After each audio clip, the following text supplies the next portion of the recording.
달슨의 라이브. 솔샤르 감독 체제가 계속 갈까요? 아니면 여기서 멈출까요?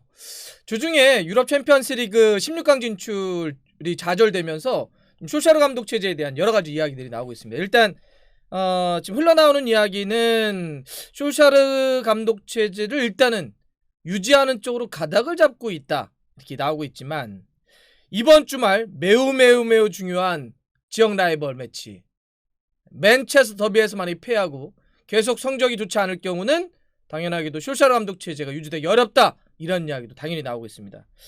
그렇게 되면은 포체티노 감독이라든지 알레그리 감독이 후임으로 올 가능성이 있다라고 하는 후보군까지 구체적으로 거론되고 있기 때문에요, 솔샤르 감독의 이번 주말 바로 맨체스터 더비는 그 운명을 건 아주 중요한 일전이라고 할 수 있습니다. 한국 시간으로는 토요일에서 일요일 넘어가는 새벽 2시 30분입니다. 맨유 홈에서 시티와 함께 맨체스터 더비가 열리게 되는데요. 뭐 시티에게도 그렇고 유나이티드도 그렇고 아주 중요한 승부가 될 것 같습니다. 순위는 맨유가 6이고요. 시티가 7입니다. 순위만 놓고 보면 맨유가 좀 높기 때문에 상황이 좀 맨유가 좋은가? 라고 할 수 있겠지만 꼭 그런 것만은 아닙니다. 말씀드렸던 것처럼 맨유가 그 지난 주중에 챔피언스리그 독일 라이프치히와의 경기를 치렀는데 경기를 좀 무기력했죠. 뭐 2대3이니까 골차는 하나였지만 실제 경기 내용 차이는 좀 컸습니다. 그런 상태에서 결과적으로도 16강 진출에 좀 실패했기 때문에 유로파리그로 밀려버리지 않았습니까? 그러면 맨유라고 하는 이름값, 브랜드 가치의 타격도 좀 불가피하고, 실제 챔피언스리그에 뛰지 못하기 때문에 손해도 이제 일어날 수밖에 없는 그런 상황인데, 여러 가지 좋지 않은데, 또 이제 보도에 따르면 뭐 그런 것도 있더라고요.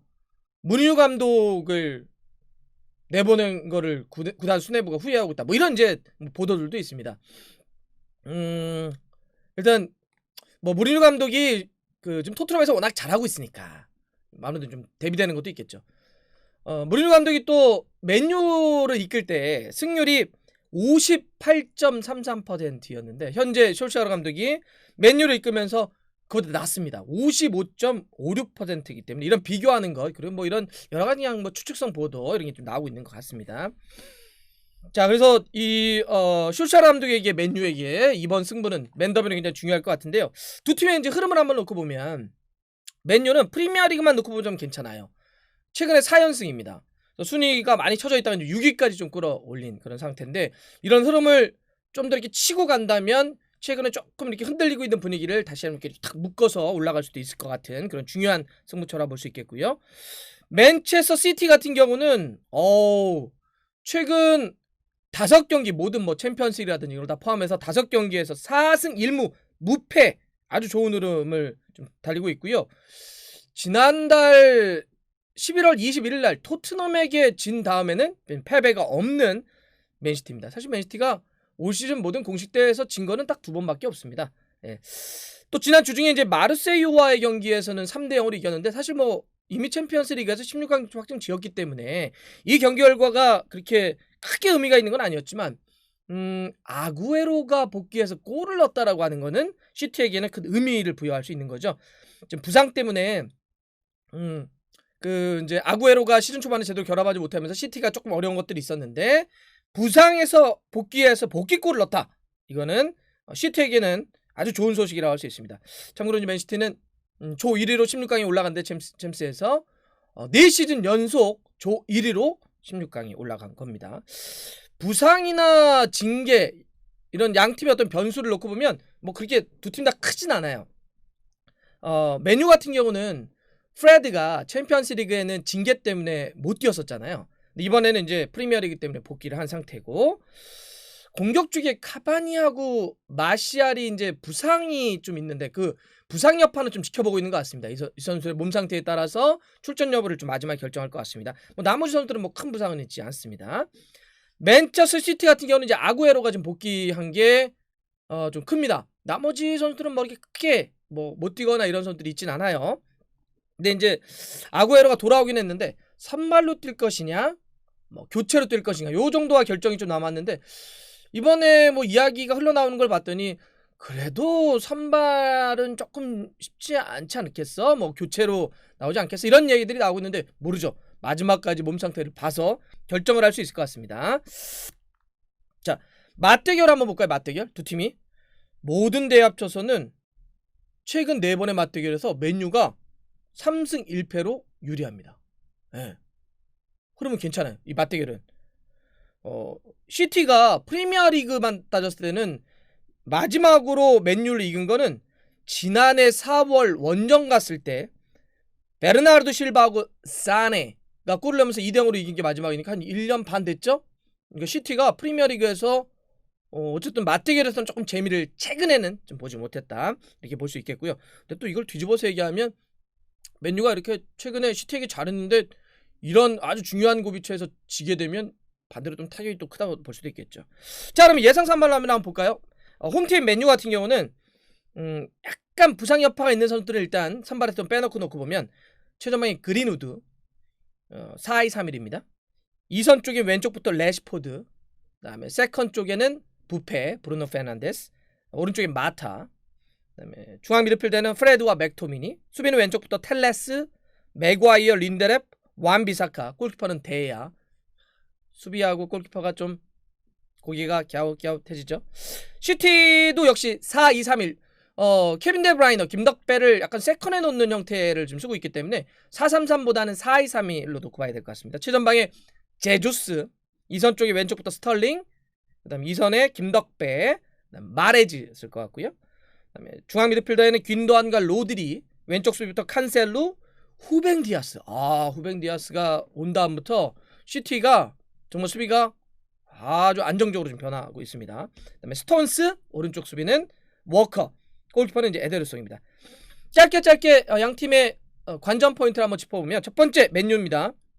맨유는 일단 브루노 페르난데스의 아주 좋은 폼이죠. 이번 시즌 프리미어리그 10경기에서 7골과 4개의 어시스트, 자기가 뛰었던 경기 수보다도 더 많은 공격 포인트를 기록을 하고 있는 이제 브루노 페르난데스인데 이런 부패가 얼마큼 더 터질 것이냐. 또 지금 시티가 최근 경기에서 계속 무실점 경기를 하고 있기 때문에 브루노 페르난데스가 맨시티의 이런 강력한 수비를 뚫고 공격 포인트를 기록할 수 있을지 봐야 될 것 같고요. 두 번째, 근데 사실 부패가 이렇게 많은 공격 포인트를 하고 있다라고 하는 거에 이면은 뭐냐면 그만큼 맨유의 다른 공격수들이 공격 포인트, 골을 특히 너무 못 넣고 있습니다. 지금 보면 레시포드가 3골, 그린우드 1골, 마시알은 프리미어리그 6경기에서 골이 없습니다. 33살의 카바니가 3골 넣으면서 겨우 좀 뒤를 좀 받쳐주는 이런 상황인데 이 맨유 공격수들의 어떤 지긋지긋한 골 가뭄이라고 할까요? 이게 얼마큼 터질지도 한번 좀 봐야 될 것 같고, 세 번째는 수비 쪽인데 느린 센터백, 집중력 확 떨어져 있는 데야 어떻게 할 것이냐. 사실 뭐 개인적으로는 뭐 데야도 딘 앤더슨으로 좀 바꾸고 수비의 변화를 좀 줬으면 좋겠지만 이 경기가 워낙 그 맨더비라고 하는 상대가 시티이기 때문에 일단 이 경기에서 그런 변화를 주기는 쉽지는 않을 것 같은데 이런 불안한 수비를 어떻게 메꿀 수가 있을 것이냐도 맨유에겐 중요한 포인트가 될 것 같습니다. 시티 한번 볼까요? 시티는 첫 번째는 아구에로의 선발 여부가 좀 중요할 것 같아요. 아구에로는 이제 프리미어리그만 놓고 봤을 때는 지난번 챔스에서 골을 넣었지만 프리미어리그는 2경기 뛰어서 아직 골이 없는데 아구에로가 선발이건 교체건 나와가지고 골을 넣을 수 있을지 한번 봐야 될 것 같고요. 사실 시티는 이번 시즌 초반에 좀 흔들렸던 게 결국 제주스와 아구에로의 그 부상 때문에 앞쪽에 그 파괴력이 떨어졌다는 건데 아구에로까지 돌아왔기 때문에 일단 제주스 아구에로를 다 돌릴 수 있는 그런 상황이긴 합니다. 두 번째,